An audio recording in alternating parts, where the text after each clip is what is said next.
Hey guys, welcome to Behind the Scenes. It's been quite a while since I've done a video like this, but in this one we're going to look at this week's animations, so the Learning Curve, Store Clerks one, and also the Spider one, and the opposite order they're uploaded because, whatever.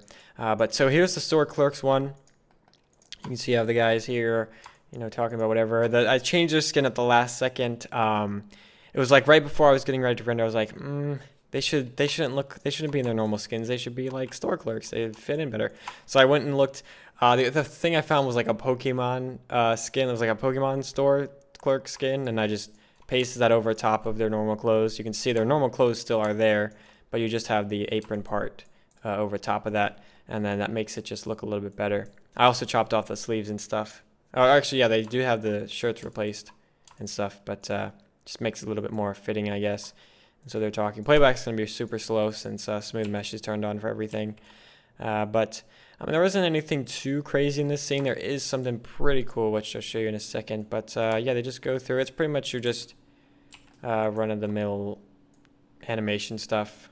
Nothing too crazy when it comes to that. You have the pie splatter. So this was just, he throws the pie.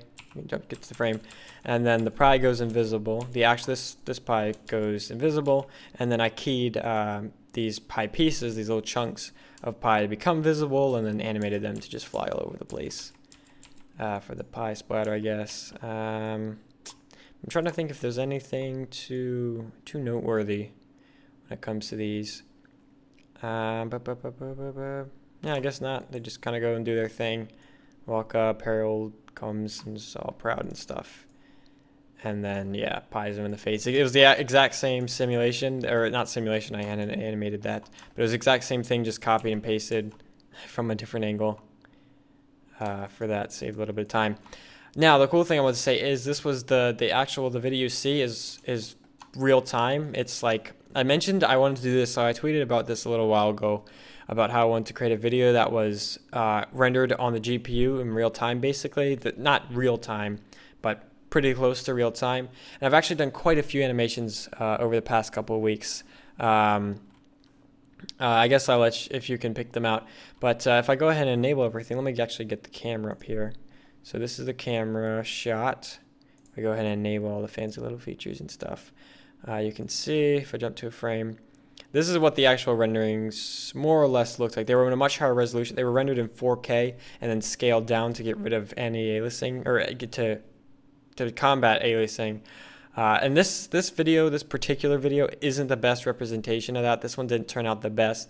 Probably the one that looks the best is the ping pong one. If you remember the testificate, if I can say that properly, ping pong one.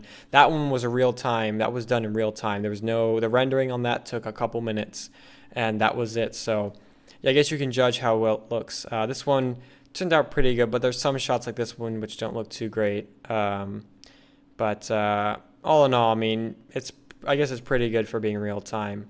And there were some little things done in post, little color correction type of things, or color grading really, for that. But yeah, besides that, this scene isn't super complicated. You have the crazy trying to smile, service with a smile thing. But yeah, that's pretty much it for this. Let's go ahead and jump into the spider one. Alright, so I've got a little bit more to say about this one, and I saw a lot of compliments about the camera shake, which I'll show you how that was done. It was actually pretty easy, and a couple other things, the baby spiders and stuff like that. So originally I wasn't even really going to make an animation of this. I mean, I saw the video and the thought crossed my mind, but I'd never really done an animation that was like the real life. I mean, it's always about like either Maya Night or some mini game, whatever. It's highlights of, the actual game. So I wasn't sure if I should go for the real life thing, but Jordan actually suggested it, so I'm like, okay, cool, yeah, that'll be fun. So I went for it. And I'm always concerned when I'm making these, especially for some videos more than others, that it's just going to be like the same thing, but just animated version, which would be super boring. I'm trying to think of a couple. Definitely with the learning curve one, obviously that was completely changed from the actual video. That was pretty much like almost made up like story that was made from the audio and stuff like that. So I like to do that on videos that seem like they're gonna turn out exactly the same. In this case, I had like the baby spiders and stuff just to make it a little bit different. And so let's go ahead and let me show you how the camera shake works. So there are two cameras in the scene. There's one that gets all of the shots that are from the phone, so you can see it's parented to the phone. If I can, oh, is it hidden? Why isn't it showing up? Okay, oh, it's just huge, never mind. Let me go ahead and just make this smaller. There you go. And disable audio as well. So there's the camera that's in the phone, and then there's the camera that gets all the, the still shots and stuff. So for the camera that's on the phone, for the camera shaking, so that was done. It started with an expression that was plugged into the translates and the rotates that made it move randomly. It could rotate and move in any direction completely randomly. And obviously it was in a small range. That way it wasn't jumping all over the place like it was an earthquake or anything. And it wasn't just a normal random number generating expression. It does it in a specific way. It follows like a bell curve, if you're familiar with what the bell curve is, where you get more number. So you pick a number, and you pick a number to be the center of the bell curve in the expression, and that's where the numbers will usually stay, and very rarely they'll venture out to be a large difference than that center. So if you're not familiar with what a bell curve is, then this probably doesn't make a whole lot of sense. But if you are familiar, you probably understand how it works. And what this does, it's a little bit more natural looking than just completely random movement, because you get this kind of more central, kind of more general movement, if that makes any sense. And it's a little bit smoother, I guess, for being random. And then so after that, you have that expression plugged in. I converted it to keyframes by baking the simulation. So you turn that expression into keyframes, which then you can easily work on by doing other things. So you can see the super densely packed keyframes from baking that. And so what I did from there is I scaled down and kind of suppressed the effects of the movement along all axes except for the rotate along the Y, because you'll find with random movement, generally the back and forth rotation will be the most apparent. It'll be the most prominent when it comes to random handheld shaking stuff. So I think that's why for a lot of people it looked a lot more realistic than just completely random movement, was because that back and forth, the side to side, was more visible than anything else. So that's, I guess, what I'd attribute it to making it look pretty realistic, which I was happy to see people complimenting about. You can also see the cameras way out there. Minecraft characters, the head size to arm length ratio is much less than for a normal person. So if this were to be the length of the arm, then his face would cover the whole frame. So to kind of avoid that, any shots that are facing him, the camera's way out there. You can see when it's flipped around and stuff, it's in his hand, but once it shows him, it's got to be nice and up close. So it doesn't look all stupid. For the baby spiders, that was actually a last minute thing I didn't think of. I remember in a video he mentioned something about wolf spiders, and when you crush it, then the babies go everywhere. I think that was one of the ultra modded survival videos.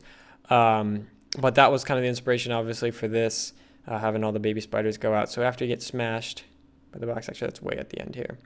So the way that worked, it was actually it only took about a half hour to set up. So the way this works is you instance geometry over top of particles. So you start out by just creating a particle simulation to do what you want. So I had the particles kind of radiate from the box, and then there's a force field right here, which kind of brings them in, attracts them this direction.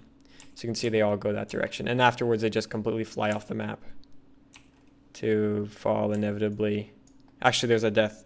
They actually only live for a couple of seconds before they disappear, but you can see they just kind of suicide off the edge after they come through the wall. So you have that. So originally these were just white dots that went from the box to the wall, and then after that you take whatever geometry you want. It can be obviously whatever you want, and you instance that over top of it. So you can see this is kind of the source of it. This is what was actually instanced. This little baby spider, which I have off in the corner so you can't see it. So this is just basically copied and pasted over top of each particle, so you have the little baby spiders. And I could actually animate this if I wanted to. They were so small in the video that wasn't really necessary because you couldn't really see. They were only a couple pixels big. But I could animate this, and all of them would animate with that. I could create maybe 5 of these and instance 5 variations, so that way they're all moving at a different rate. And there's other things you could do to make it look a little bit better, but in this case, they were so tiny, any other movement besides little black dots moving wasn't really all too necessary. And then they all just go off, and again, they just fly off the edge and die.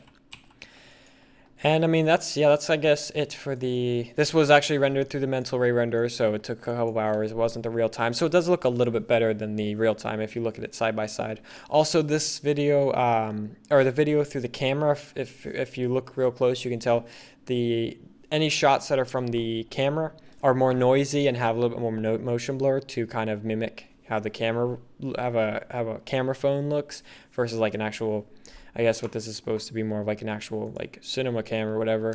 So if you look closely, look back at the video closely, you might be able to notice the difference there. But yeah, that's pretty much it for this. I hope you guys enjoyed. Thanks for watching the animations and liking them and stuff. It's awesome to see all the feedback, all the positive feedback. I mean, it's so, like, I've said this before, but like it's weird to be on YouTube and see so little negative feedback when it comes to videos, so that's pretty awesome to see. But yeah, that's it. Hope you guys enjoyed, and thanks for watching.